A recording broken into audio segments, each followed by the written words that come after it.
Welcome back. Let's talk about the last hope of the common man, as it is often referred to, our judiciary, and what we've been seeing playing out, especially when it comes to political litigations and the state of the judiciary. Well, yesterday, there were big talks at the conference of Superior Courts of Record. Justice Kekereekun, the Chief Justice of Nigeria, also made an appeal about independence and all of that. The president also charged them not to be compromised because that will endanger democracy. But I would like you to take a listen. But before that, let me introduce my guest. Kayode Adelola is a senior advocate of Nigeria, joins us virtually. Leonard Silk, thank you so much for coming on the program, sir. Morning, thank you.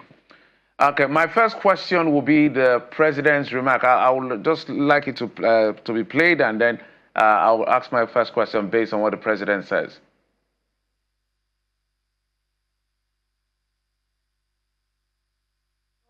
So let's take a listen to the president. Yeah.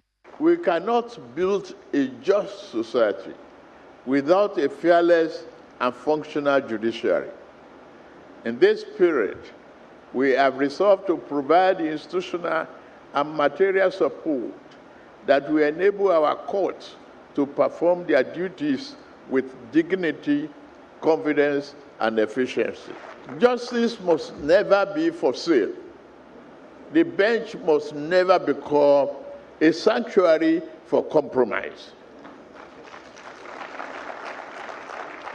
Corruption in any form or any arm of government weakens the nation, but corruption in judiciary destroys it to the core. When justice is compromised, government loses its integrity, and democracy loses its foundation.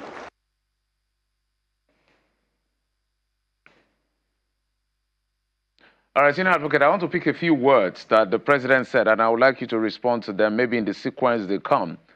He talked about fearless and functional judiciary, justice for sale, sanctuary for compromise, corruption destroying democracy.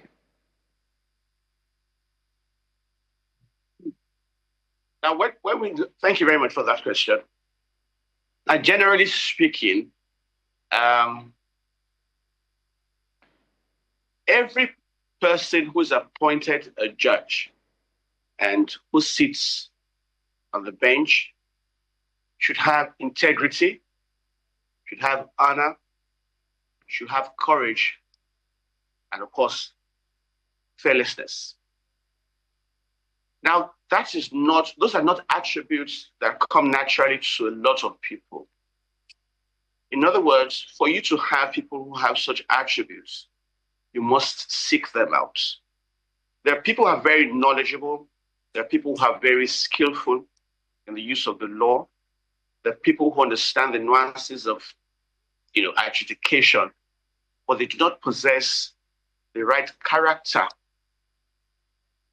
And if they do not possess the right character of fearlessness, of dignity, honor, and integrity, it's futile expecting them to dispense justice.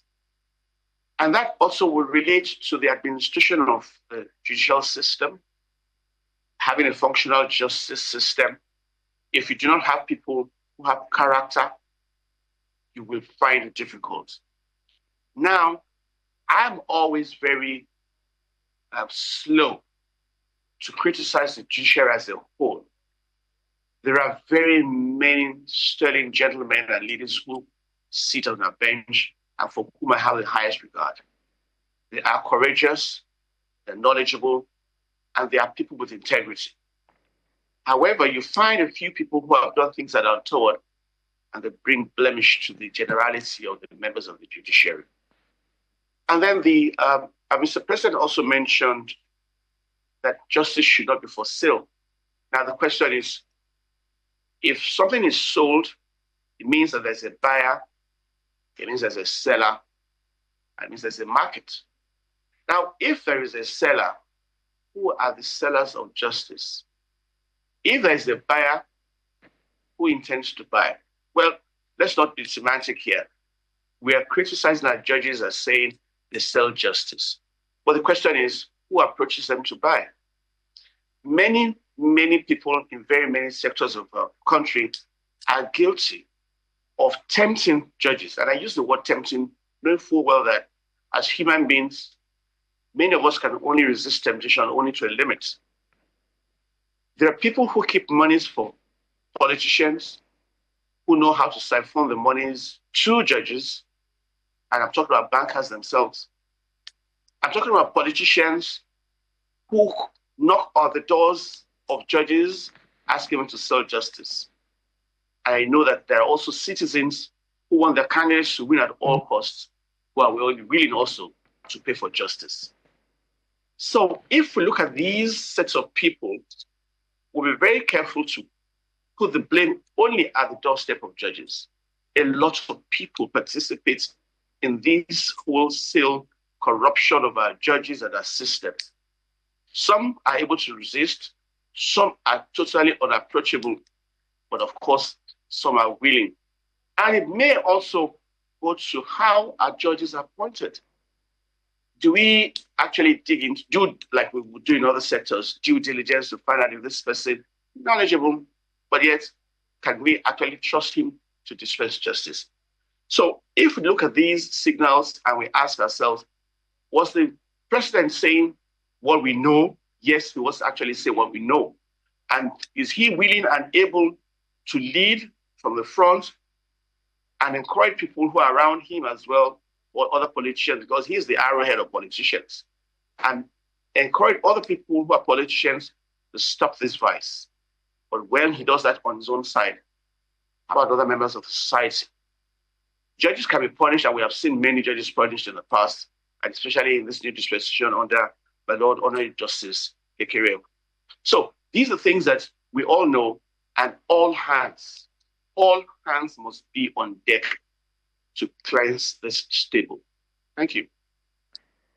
You know, this particular administration actually approved 300% increase in salaries for judicial workers. And, you know, there were reports subsequently that it had begun to implement that. Besides, we've also seen efforts at both the subnational levels and even in the federal capital, you know, to improve the welfare of judges through the purchase of vehicles, you know, and provision of accommodation. But it appears as if that is inadequate to tackle the problem.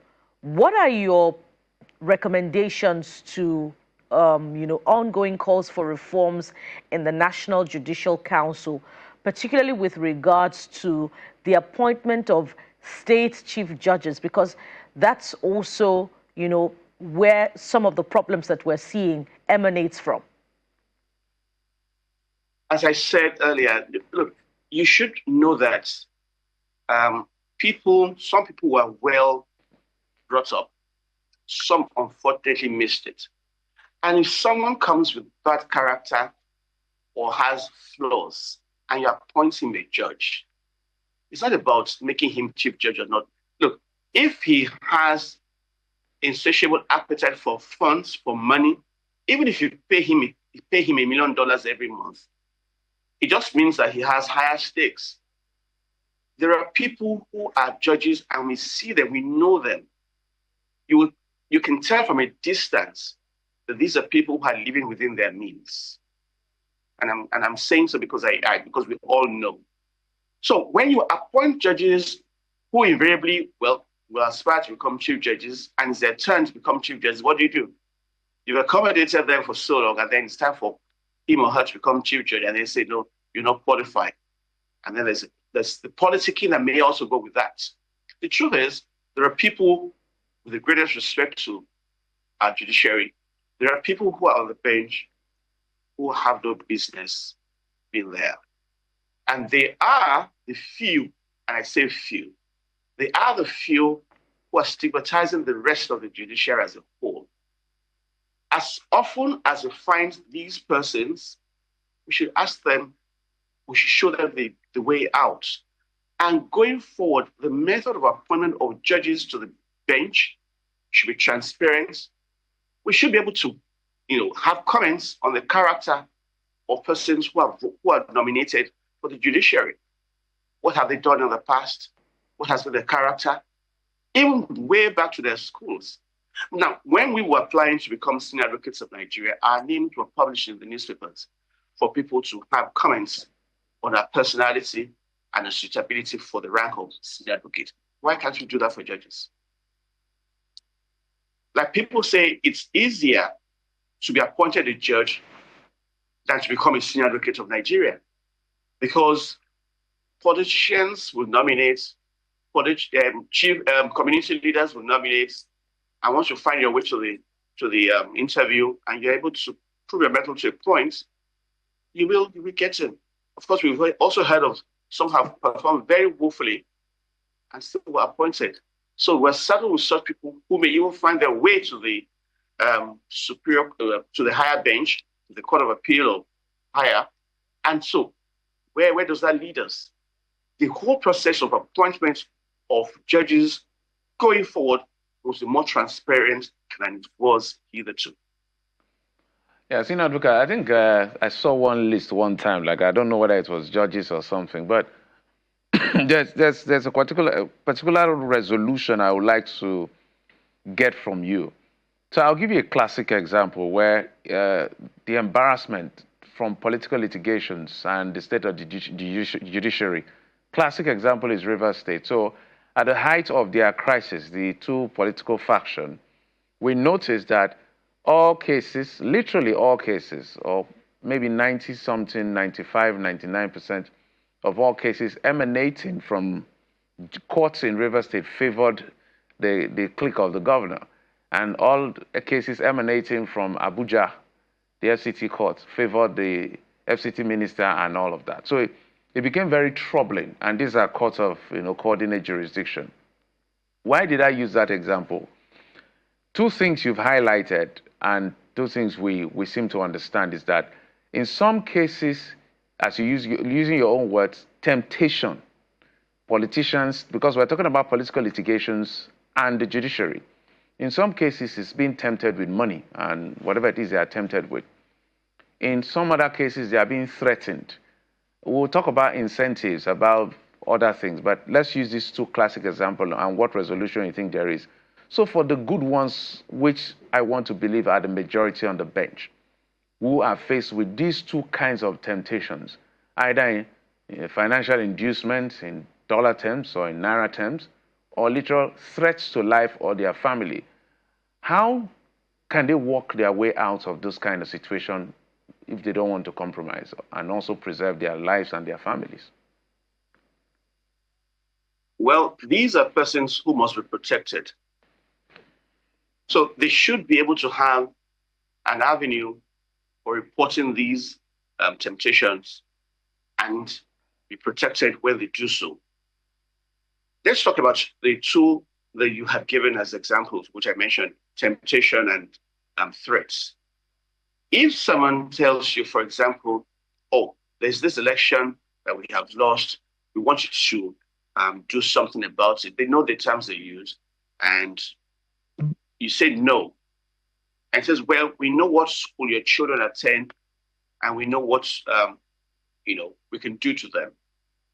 They may not say it in so many words, but you understand the threat that you're faced with, especially if you get home and you say that to your spouse. So one or two things: am I going to resign from this job? Or am I going to just keep going and act as if nothing is happening? Or am I going to speak up and let people know that I have been threatened by some persons? But they must be protected. A judge cannot protect himself or herself. She has to be protected. And that is why when someone puts before you as a judge a lot of money, and I'm talking about a whole lot of money because the stakes are very high in some litigations, very high, especially when we're talking about political litigation, election litigation. Those are situations where people are tempted almost beyond their capacity. What should they do? As I said, I think there should be an opportunity or an avenue for them to be able to report this thing, which can be investigated, and if possible, the culprits are punished. If we have that done, then they will be protected. But the question then again is, those who probably will be threatening them or offering them these juicy bribes will be people who are in higher places, people who in our society, we have found out that they seem to be untouchable. So even when you report them, nothing happens, that makes your case even worse. Our society as a whole, Jeffrey, our society as a whole needs to be cleansed from litigants to the man on the street, to the one who receives 2,000 naira to vote, to the one who takes his voter's card and sells it, to the one who is a politician who wants to win at all costs, to the judge. Every one of us needs to do some introspection. Otherwise, we shall be treating the consequence rather than the cause. And so, beyond the concern about financial inducement of judges, there are also filial concerns, and in fact, in some cases, matrimonial concerns.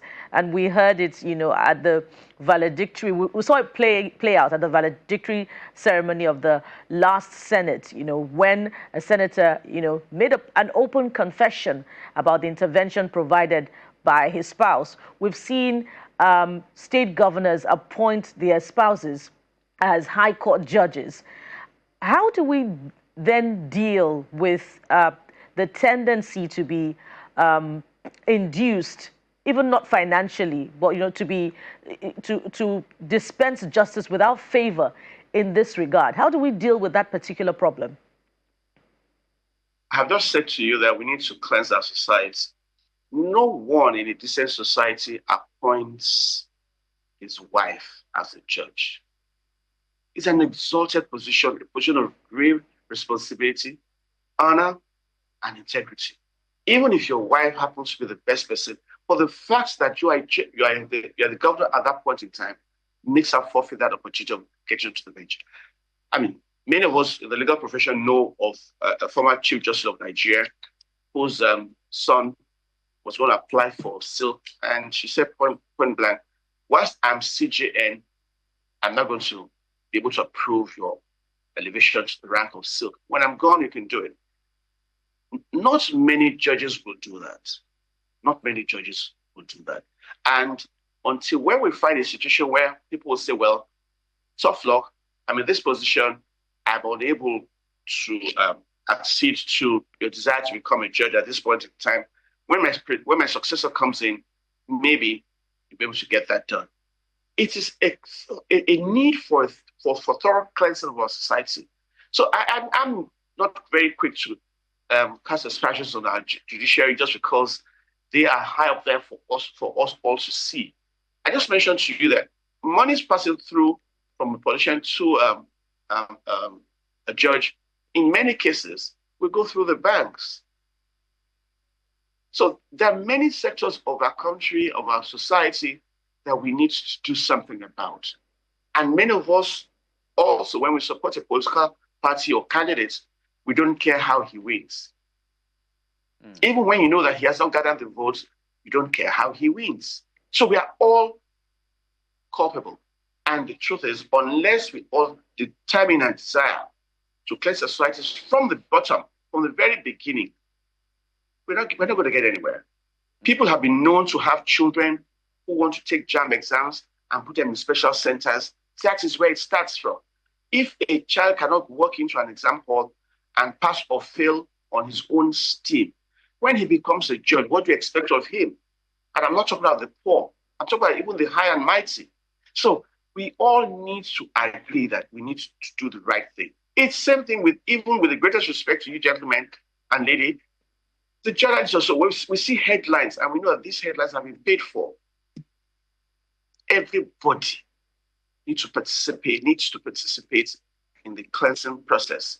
So whether we are talking about people being given bribes or being threatened, who are those giving them the bribes? Who are those threatening them? Everybody needs to look inward and determine whether we want this country to continue to go this way.